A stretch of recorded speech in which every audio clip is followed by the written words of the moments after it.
Genesis chapter 26. Isaac deceives Abimelech. A severe famine now struck the land, as had happened before in Abraham's time. So Isaac moved to Gerar, where Abimelech, king of the Philistines, lived. The Lord appeared to Isaac and said, "Do not go down to Egypt, but do as I tell you.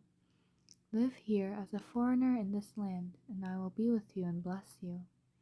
I hereby confirm that I will give all these lands to you and your descendants, just as I solemnly promised Abraham your father. I will cause your descendants to become as numerous as the stars of the sky, and I will give them all of these lands, and through your descendants all the nations of the earth will be blessed. I will do this because Abraham listened to me and obeyed all my requirements, commands, decrees, and instructions." So Isaac stayed in Gerar. When the men who lived there asked Isaac about his wife Rebekah, he said, "She is my sister."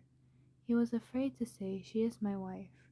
He thought, "They will kill me to get her, because she is so beautiful." But some time later, Abimelech, king of the Philistines, looked out his window and saw Isaac caressing Rebekah. Immediately, Abimelech called for Isaac and exclaimed, "She is obviously your wife. Why did you say she is my sister?"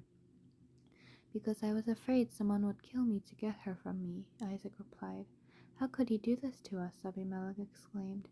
"One of my people might easily have taken your wife and slept with her, and you would have made us guilty of great sin."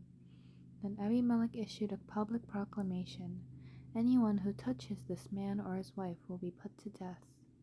Conflict over water rights. When Isaac planted his crops that year, he harvested 100 times more grain than he had planted, for the Lord blessed him. He became a very rich man, and his wealth continued to grow. He acquired so many flocks of sheep and goats, herds of cattle, and servants, that the Philistines became jealous of him. So the Philistines filled up all of Isaac's wells with dirt. These were the wells that had been dug by the servants of his father Abraham. Finally, Abimelech ordered Isaac to leave the country. "Go somewhere else," he said, "for you have become too powerful for us." So Isaac moved away to the Gerar Valley, where he set up their tents and settled down. He reopened the wells his father had dug, which the Philistines had filled in after Abraham's death. Isaac also restored the names Abraham had given them. Isaac's servants also dug in the Gerar Valley and discovered a well of fresh water. But then the shepherds from Gerar came and claimed the spring. "This is our water," they said, and they argued over it with Isaac's herdsmen. So Isaac named the well Issac, which means argument. Isaac's men then dug another well, but again there was a dispute over it. So Isaac named it Sitnah, which means hostility. Abandoning that one, Isaac moved on and dug another well.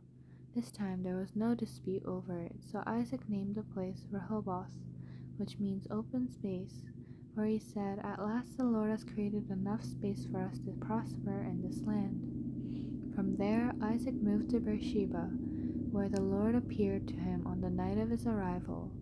"I am the God of your father Abraham," he said. "Do not be afraid, for I am with you and will bless you.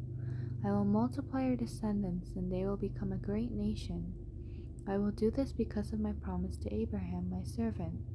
Then Isaac built an altar there and worshipped the Lord. He set up his camp at that place, and his servants dug another well. Isaac's covenant with Abimelech. One day, King Abimelech came from Gerar with his advisor Ahuzzath and also Phicol, his army commander. "Why have you come here?" Isaac asked. "You obviously hate me since you kicked me off your land." They replied, "We can plainly see that the Lord is with you, so he wants to enter into a sworn treaty with you. Let's make a covenant.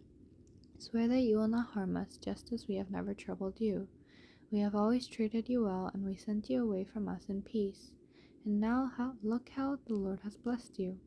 So Isaac prepared a covenant feast to celebrate the treaty, and they ate and drank together. Early the next morning they took a solemn oath not to interfere with each other.